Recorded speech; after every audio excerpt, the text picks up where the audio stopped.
Hello, you're watching Thursday edition of News Mongolia. Today is August 18th. For our top stories, Mongolian athlete Nomin won silver from the World Championships for control line model aircraft. Wrong harvesting of pine nuts causes trees to deteriorate. A 17-year-old teenager runs a clothing business. For the news, stay tuned.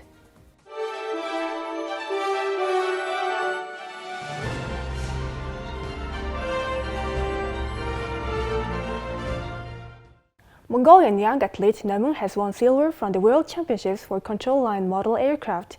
She brought home the first ever medal in the history of Mongolian air sports.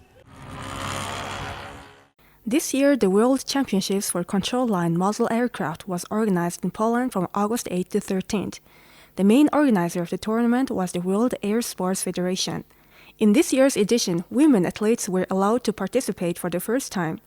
Mongolian athlete, 11th grade student Nomin was a female member of Mongolian team of 5 athletes. She obtained a silver medal in women's category and brought her first medal home. Mongolian athletes have been participating in these World Championships since 2007. In previous years, in the class F2B of the control line aircraft, we had an all-male team with 4 members. According to the new law approved in 2020, all teams are required to include a female athlete. This year, Nomin joined our team, and the whole team achieved a great achievement this time. Mongolia gained its first medal in F2B class from the World Championships. I've been practicing control line model aircraft since 2018 at Youth Creative Center in Tu province. I earned my right to attend this World Championship by taking first place at the local competition. The official training started in April, and here today I'm standing with this outstanding achievement. I really admire the Italian athlete who took the gold medal.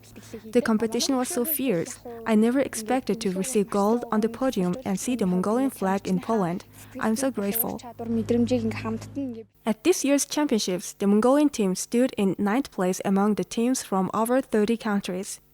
Nomin's and the team's achievement will be marked as an historic moment of Mongolian air sports. According to World Press, 62% of Generation Z, known as Zoomers, prefer to run their own enterprises. In Mongolia, this trend also exists. Here we highlight 17-year-old Tirgil, who runs a clothing business. During the 2-year pandemic lockdown, Tirgil started making clothes at home. Over time, her hobby was turned into an enterprise. Currently, she receives 2 orders daily. I stayed home for a long time during quarantine.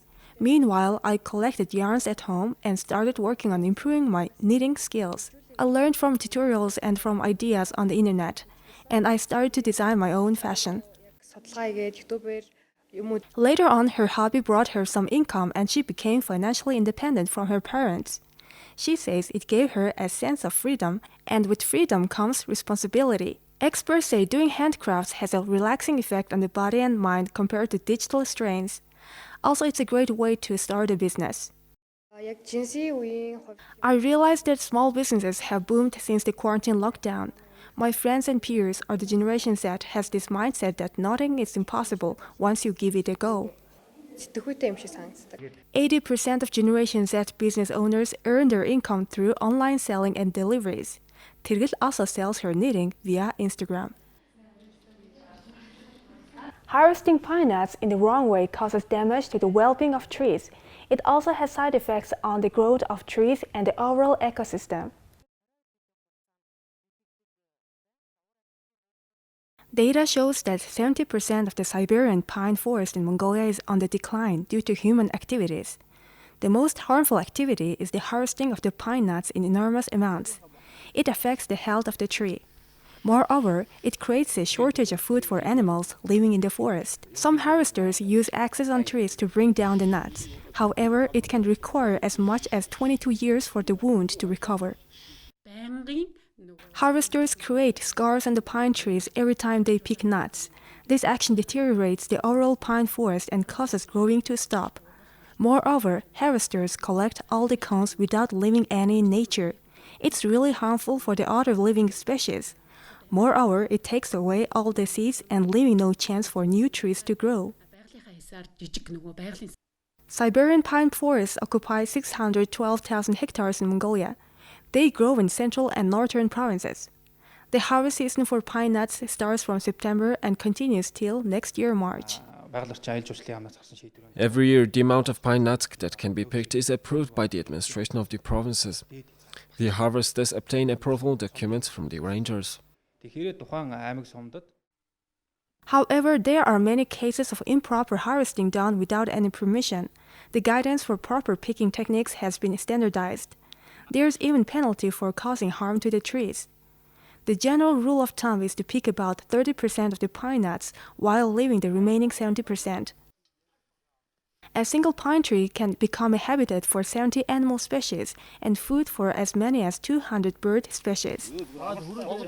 Now let's take a look at the currency exchange rates provided by Mongol Bank.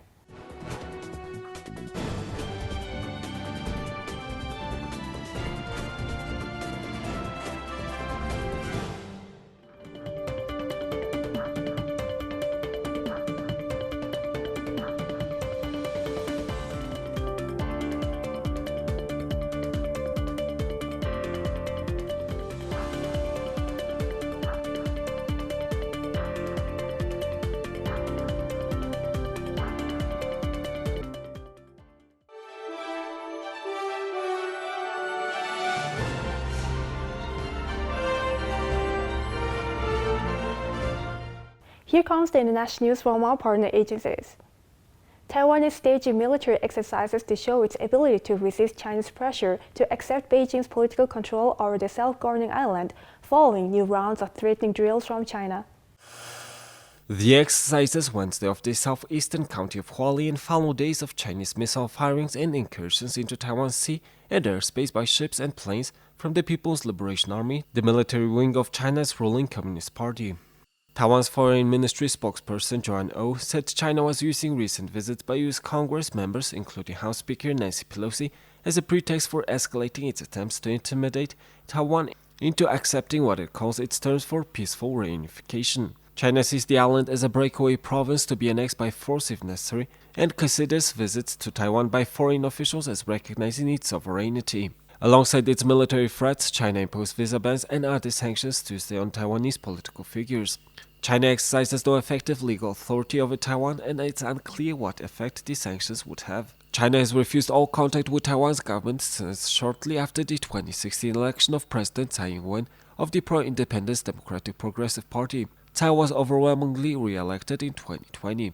The DPP also controls the legislature, while the vast majority of Taiwanese favor maintaining the status quo of de facto independence along with strong economic and social connections between the two sides. A former member of the Tokyo 2020 Olympics organizing committee has been arrested on suspicion of corruption. Haruyuki Takahashi is accused of taking payments totaling $380,000 from a high street business suit retailer.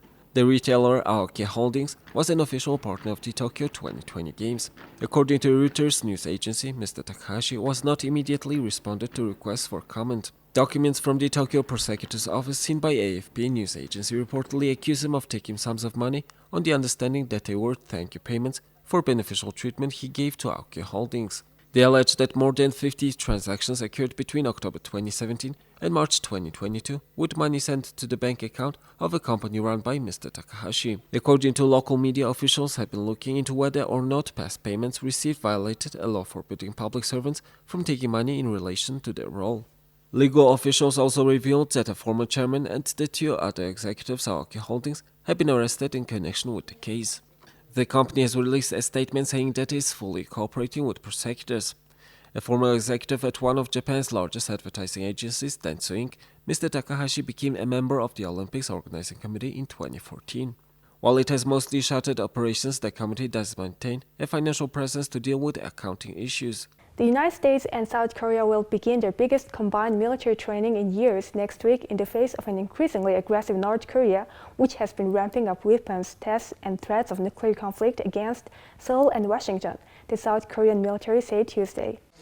The Allies' summertime drills, named Ulchi Freedom Shield, will take place from August 22nd to September 1st in South Korea and include field exercises involving aircraft, warships, tanks, and potentially tens of thousands of troops. The drills underscore Washington and Seoul's commitment to restore large-scale training after they cancelled some of their regular drills and downsized others to computer simulations in recent years to create space for diplomacy with North Korea and because of COVID-19 concerns. The U.S. Department of Defense also said the U.S., South Korean and Japanese navies took part in missile warning and ballistic missile search and tracking exercises off the coast of Hawaii from August 8th to 14th, which is said were aimed at furthering freeway cooperation in the face of North Korean challenges. I didn't mean that North Korea should denuclearize first and then we will provide them support. I meant that we will help the North Korea with everything we can do if the country shows us its determination to complete denuclearization. I think we need to give Pyongyang an agenda first so that we can wait for its answer, and this will also enable us to meaningful talks with North Korea in the future for the establishment of the peace on the Korean peninsula.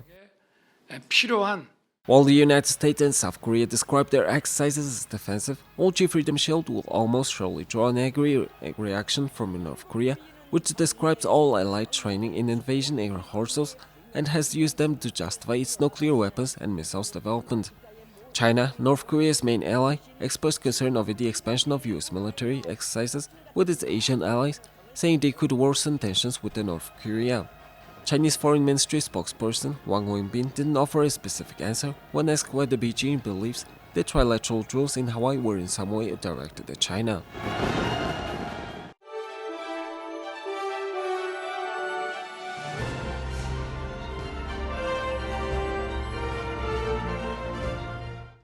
Now let's take a look at our regular feature on sports. The shortlist for the various 2022 Ballon d'Or awards will be revealed on Friday afternoon as France Football holds its nominees announcement. The French Publication Award, the most prestigious individual prize in football and a live show, will be hosted via L'Equipe, with the nominees for the men's and women's Ballon d'Or revealed. In addition, the shortlist will also be released with the Copa Trophy, which goes to the best under-21 player in the world, and the Yashin Trophy awarded to the best goalkeeper. Karim Benzema is a heavy favorite to claim the men's Ballon d'Or after winning the Champions League and La Liga with Real Madrid last season. If so, it would be his first award, and he would succeed Lionel Messi, who won the award for a record 7th time last year. For the Women's Award, England's Beth Mead is likely to be a contender, having won a Player of the Tournament and Golden Boot as the Lionesses won Euro 2022. Lionel Messi and Neymar Jr. were not among the 30 nominees to win the award. For Messi, it marks the first time since 2005 he was not nominated for the award. Messi won the Ballon d'Or the last two times it was given out in 2021 and 2019. The award was cancelled in 2020 as a result of the COVID-19 pandemic. Messi also won the award in 2015, 2012, 2011, 2010 and 2009. His 7 Ballon d'Or wins are the most by any player, and he also finished either second or third in this voting 6 times. Neymar also failed to make the cut. He has yet to win the award, but he has finished third in the voting 2 times in 2015 and 2017. Both Messi and Neymar spent the 2021-2022 season with Paris Saint-Germain. The team went 26, 8 and 4 and finished first in the League One. Messi scored 6 goals after scoring 30 with Barcelona during the 2020-2021 season. Neymar scored 13 goals and had 6 assists in 22 games with Paris Saint-Germain. Tiger Woods flew to Wilmington for a private meeting of top players to discuss the threat of the Saudi-funded breakaway ahead of the BMW Championship. Rory McIlroy held the role of Tiger Woods as the alpha figure in the PGA Tour's fight against LIV Golf. Woods flew to Wilmington on Tuesday for a private meeting of top players to discuss the threat of the Saudi-funded breakaway ahead of the BMW Championship. The 15-time major winner had not qualified for the second FedEx Cup playoff event after playing just 3 times in 2022, following the car accident in February 2021, which almost resulted in his right leg being amputated. It's impactful, and I think it shows how much he cares about the tour. I think it shows how much he cares about the players that are coming through and are going to be the next generation. Like it or not, they can't really sell Tiger Woods anymore. Tour had an easy job for 20 years.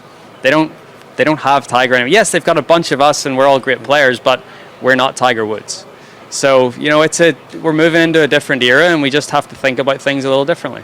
Players in the meeting were reluctant to divulge details of what was discussed, but McElroy said, "I think the one thing that came out of it, which I think was the purpose, is going all the top players on this tour are in agreement and alignment of where we should go going forward, and that was awesome." McElroy missed the cut in the first playoff event in Memphis last week, but has turned that to his advantage by undertaking extensive preparations at Wilmington Country Club, where the top 30 in the FedEx Cup standings on Sunday will advance to the Tour Championship. Here comes the weather forecast for the world's major cities.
This is it for today. Thank you for staying with us. We'll see you tomorrow with more news updates. Have a nice evening. Goodbye.